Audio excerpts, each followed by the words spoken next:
सुप्रभात बच्चों, आइए आज आपको हम हिंदी पढ़ाते हैं और आपकी ये हिंदी की पुस्तक है और हिंदी में पाठ 4। तो पाठ 4 से संबंधित जो वो कहानी थी, क्या थी हम लोग की कहानी? तो महाभारत प्रसिद्ध युद्ध का नाम है, जो हमारे देश में लगभग 5000 वर्ष पहले कौरवों और पांडवों के बीच में हुई थी। तो आज उसी पाठ से महाभारत से संबंधित कहानी जो थी वो हम आपको बता चुके हैं कि ये लड़ाई धृतराष्ट्र के पुत्र और पांडु के पुत्रों में हुआ था। नहीं, वो राजगद्दी के लिए, सिंहासन के लिए। तो चलिए आज उससे आगे हम बढ़ते हैं। उससे संबंधित कुछ अभ्यास कार्य है जो कि हम आपको बता रहे हैं, आप यहाँ पर देखेंगे। तो है, धृतराष्ट्र जन्म से ही क्या थे? तो अंधे। यहाँ हम लिखने के खाली जगह में अंधे थे, अंधे पहला खाली जगह। दूसरा, पांडु के उनकी 2 रानियों से कितने पुत्र थे? तो 5। दूसरे खाली जगह में 5। पांडु का बड़ा पुत्र होने के कारण डैश को युवराज माना गया। किसको? युधिष्ठिर। युधिष्ठिर युधिष्ठिर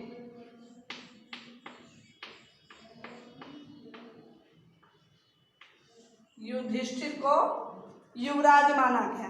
वर्षों तक पांडव इधर उधर भटकते। ठीक है, यहाँ पे भटकते। आपका क्वेश्चन नंबर प्रश्न संख्या 4 समझ में आ गया। ये फिल इन द ब्लैंक्स खत्म। अब आइए प्रश्न उत्तर तो आपको यहाँ PDF में विद्यालय कार्यालय से लेनी पड़ेगी। अब आगे हम भाषा से जो अभ्यास कर रहे हैं वो बताते हैं। तो है, पाठ से छांट कर व्यक्ति का नाम लिखना है। तो व्यक्ति का नाम पांडव है, युधिष्ठिर है, धृतराष्ट्र है, यही सब है। तो आप छांट कर लिख लेंगे, नहीं तो हम आपको बता ही दे रहे हैं अभी। पाठ से छांट कर लिखना है व्यक्ति का नाम।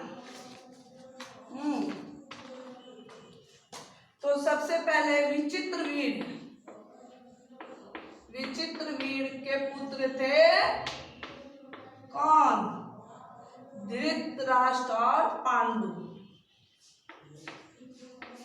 धृतराष्ट्र और यहाँ है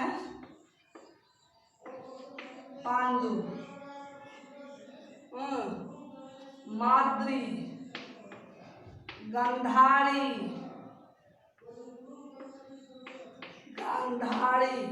ये हमारा हो गया व्यक्ति के नाम। व्यक्ति के नाम हो गया ये।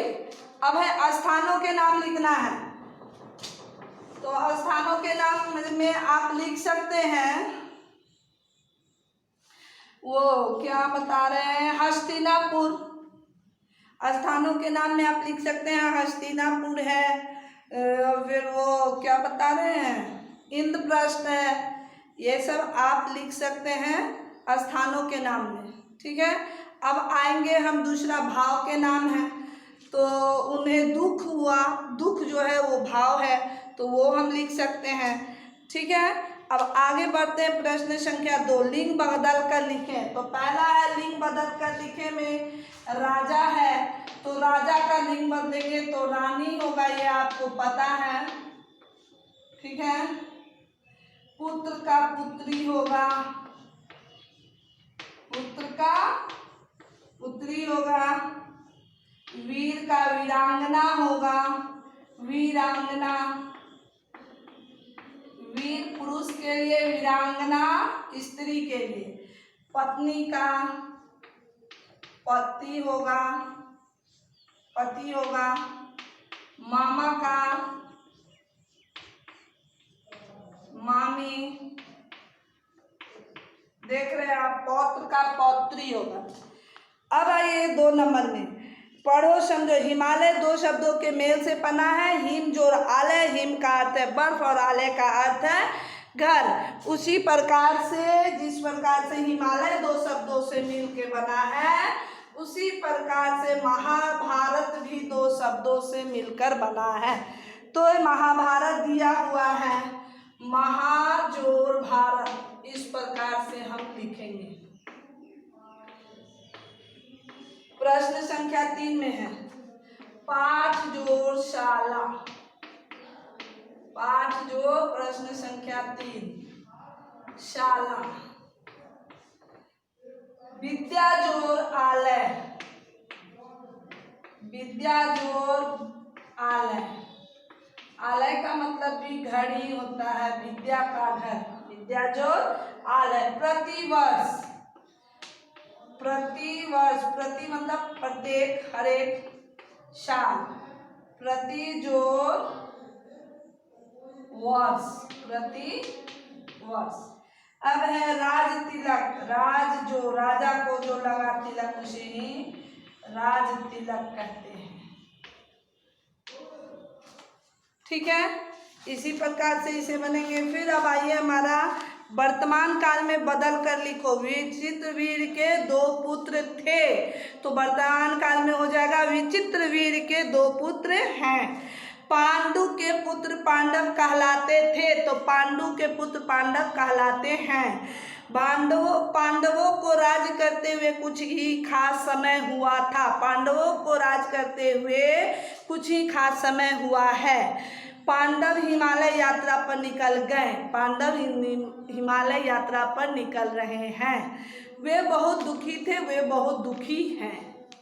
थे हो गया हमारा क्या, भूतकाल, और हैं वो है वर्तमान काल। तो इसमें भूतकाल दिया हुआ है, हम उसको वर्तमान काल में लिखेंगे हैं। अब विलोम लिखना है असली का। आइए आपको हम बताते हैं असली का विलोम। असली का विलोम हम यहाँ पे लिखेंगे नकली।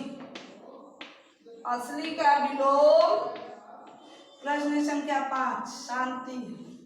असली का नकली, शांति का अशांति, अशांति।